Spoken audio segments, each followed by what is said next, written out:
पहले आप सबको जय गुरु जय जोहार। ग्राम पंचायत मुंद्री के उपला पड़ा इस धुंधरे में उपस्थित स्थानीय वार्ड पंच महोदय कांतिलाल जी पारगी,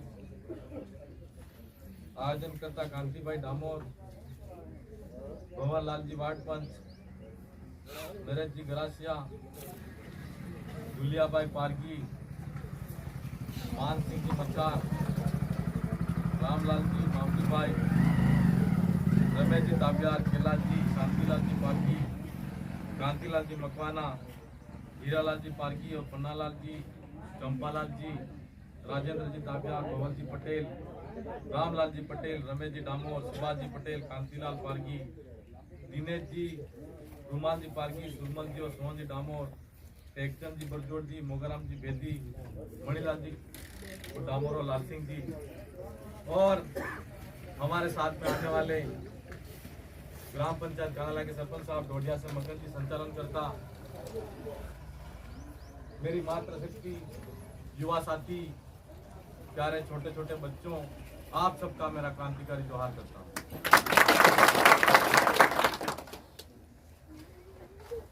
आज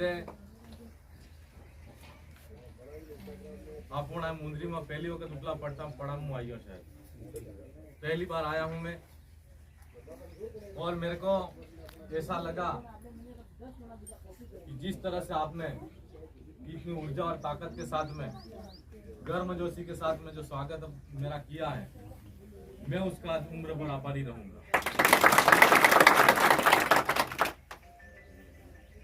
दादा ने बात बताई, सरपंच साहब ने बात बताई, संचालन महोदय ने भी बात बताई आपको, लेकिन मैं सीधे मुद्दे पे आना चाहता हूं और सीधी बात करके ही अपनी बात को जल्दी खत्म करूंगा, क्योंकि समय आगे भी कहीं दे रखा है।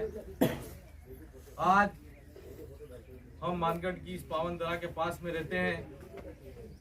हमारे यहाँ पर गोविंद गुरु महाराज ने आदिवासियों की जन जागृति के लिए ऐसा सत्संग के माध्यम से जन जागरण किया, जिससे आदिवासियों के अंदर ऐसी जन जागृति आई कि उन्होंने अंग्रेजों के शासन को और राजवाड़ों के राज को उखाड़ के फेंक दिया।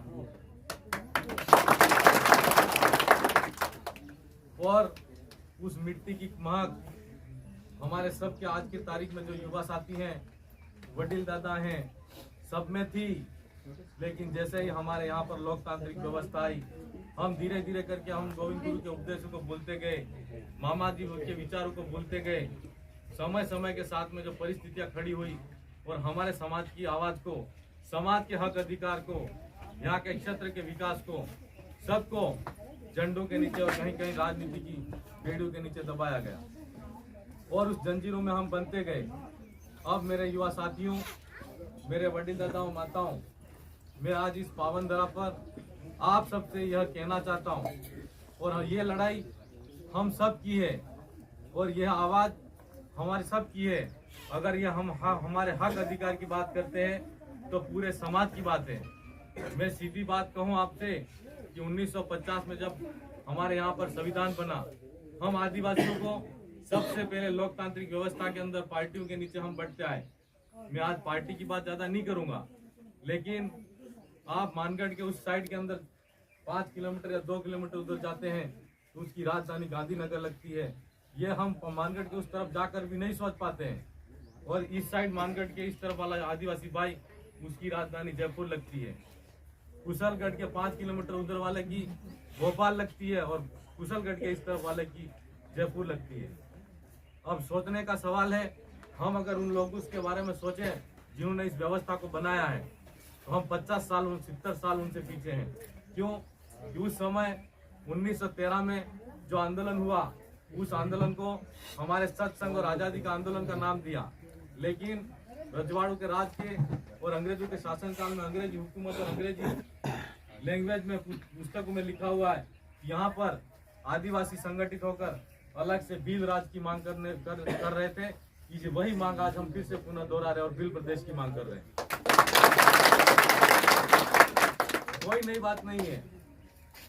हमको ऐसा लगता है कि हम ये नई बात कर रहे हैं, लेकिन 1913 के आंदोलन को पुनर्जीवित किया है और उसी आंदोलन को हम फिर से जगाकर युवा साथी, वडील दादाओं सबसे आशा उम्मीद रखते हैं कि यहाँ पर हम तीनों राज्यों के अंदर रहने वाला आदिवासी, चाहे पूरे भारत में रहने वाले आदिवासी के साथ में कोई भी शोषण अत्याचार होता है तो हमको उसके लिए आवाज उठाने की जरूरत है।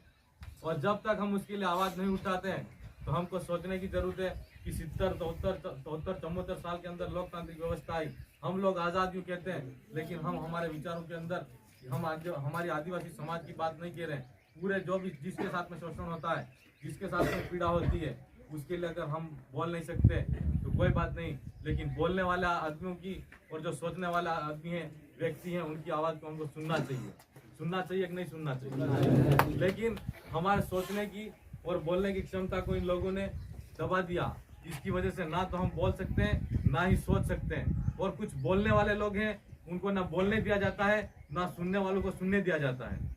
कहीं ना कहीं यह हमारे समाज के लिए और इस क्षेत्र के लिए और हमारे मध्य प्रदेश, राजस्थान और गुजरात के अंदर जो आदिवासी भाई हैं, उनको हमको एक होकर चलना है। और आने वाले समय के अंदर जब हमारे यहाँ पर लोकसभा की बात आ रही है, ये लोकसभा का मामला है, अगर तीनों राज्यों के आदिवासी एक होकर संगठित होकर मांग करेंगे तो निश्चित तौर पे हमारे राजकुमार जी विधानसभा में जाएंगे तो अलग से बिल प्रदेश की मांग करेंगे। ये क्यों करना पड़ेगा? क्योंकि लोकतांत्रिक व्यवस्था के अंदर सबसे ज्यादा वोट हमारे थे, लेकिन हमारे वोटों को 3 भागों के अंदर बांट दिया गया, 3 और 4 राज्यों के अंदर बांट दिया गया, जिसके कारण आज तक आजादी के बाद में राजस्थान में, गुजरात में, मध्य प्रदेश में एक भी आदिवासी मुख्यमंत्री नहीं बना है। यह हमारे लिए दुर्भाग्य की बात है।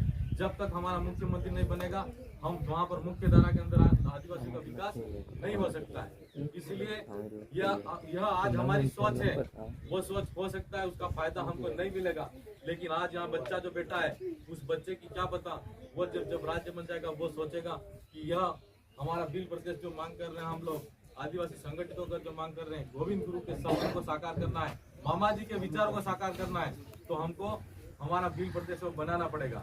अगर आज बिल प्रदेश बन जाए, आज नहीं बनेगा तो कल बनेगा, लेकिन उसका फायदा ऐसे मासूम बच्चे को होगा।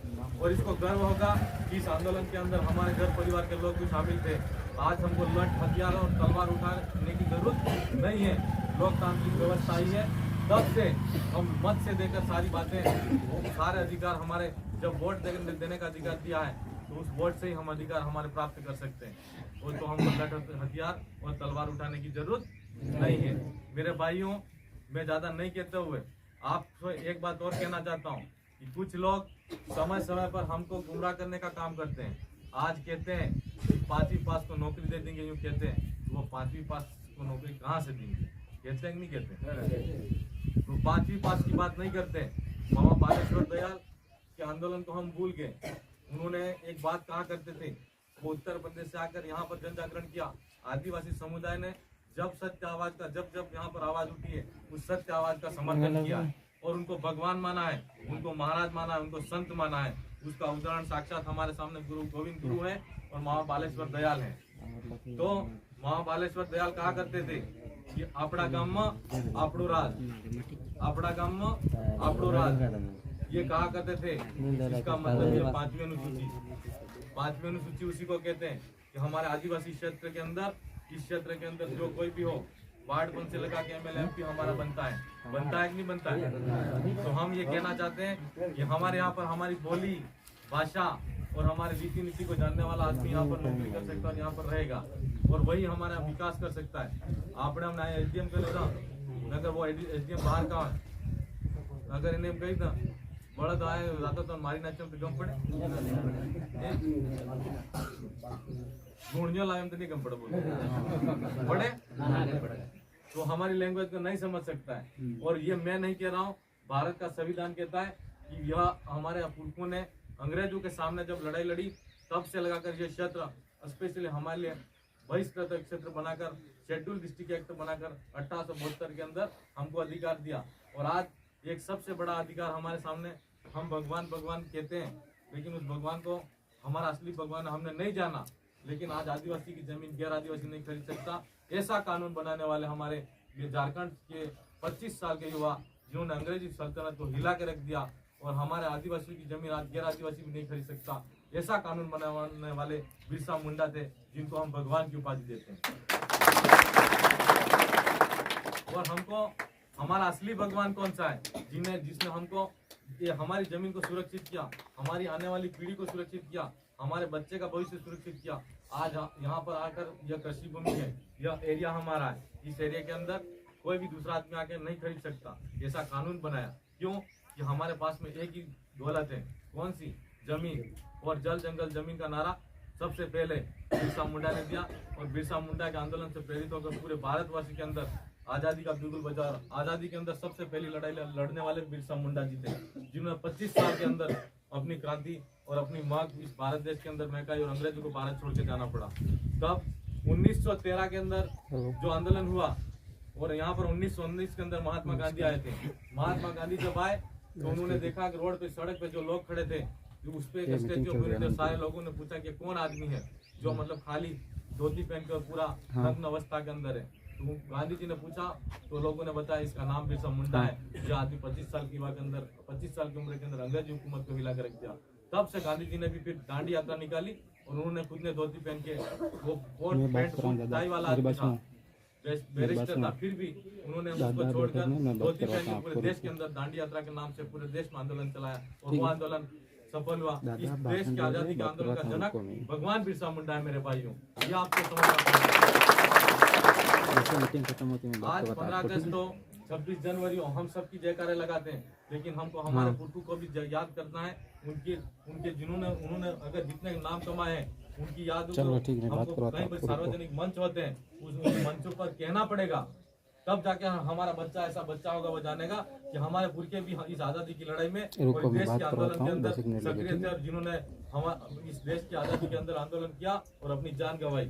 तो अगर हम नहीं कहेंगे और जयकारे लगाते रहेंगे तो निश्चित तौर पर ये बच्चा नहीं समझ पाएगा बिरसा मुंडा कौन था, टटिया मामा कौन था। मैं ज्यादा सामाजिक बात नहीं करते हुए आप सबको ऐसा कहता हूँ कि हम सबको एक होकर लड़ना है और एक होकर जीतना है। अगर हमारे हक अधिकार की जब बात आएगी, चाहे मुंद्री की हो, कांदेला की हो, या किसी भी क्षेत्र के आदिवासी समाज की, या किसी भी भाई जिसके साथ में शोषण होता है, हम 24 घंटे के अंदर आपने कभी भी 24 घंटे में एनी टाइम आप मुझे कॉल करोगे तो हम आपके लिए सेवा के लिए उपलब्ध रहेंगे। आपको कोई डरने की जरूरत नहीं है। और मैं मेरे जीवन के अंदर भगवान बिरसा मुंडा को सबसे बड़ा आइडल मानता हूँ।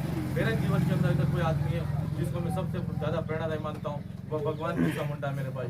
उस व्यक्ति ने अंग्रेजों के सामने लड़के जो ताकत दिखाई, वही ताकत हम सब युवाओं के अंदर आज की तारीख के अंदर है।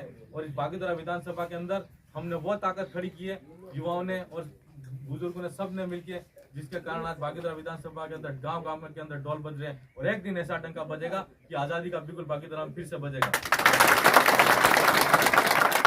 हम खुल के जाजम व्यवस्था का समर्थन करते हैं, खुल के जाजम पर बैठ के बात करना चाहते हैं कि हमारे समाज के सामने क्या समस्याएं, जाजम पर बात होनी चाहिए। कोई ऊंचा नहीं होना चाहिए, कोई नीचा नहीं होना चाहिए। समाज का बना हुआ नेता समाज की जाजम पे होना चाहिए, न कि आप ऊंची कुर्सी पे जाके हमारे समाज को दबाने का काम करते हो। ऐसा नेता कि हमारे समाज में कोई जरूरत नहीं है। मेरे भाइयों, मैं आपसे ज्यादा कुछ नहीं कहते हुए एक बात और कहना चाहता हूँ कि आज यहाँ पर गोंदरे पे आए हैं। यह जगह छोटी दिख रही है, आप सबका आशीर्वाद, सहयोग, प्रेम रहा तो इसकी और बड़ा करेंगे और अच्छा करेंगे। यहाँ पर पूरा गांव बैठ सके, इतना बड़ा करके हम ये कहना चाहते हैं कि हमारी समाज की आवाज को हमको आगे तक पहुँचाना है, मुझे आगे भी जाना है।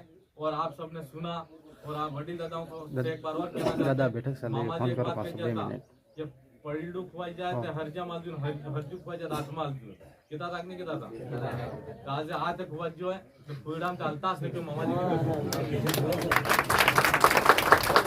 उन्होंने भैरव जी जैसे मंदिर में जाकर जगह जगह जहाँ भी है सब हमारे समाज के भाइयों को और माताओं बहनों को हाथ उठा करके होगन खवाड़िया तुम फूल में वोट डालो तो हती न हराब कीधो नहीं कीधो बेटा ने पूछवा हती न हराब तमें ना चाहला में फूल में वोट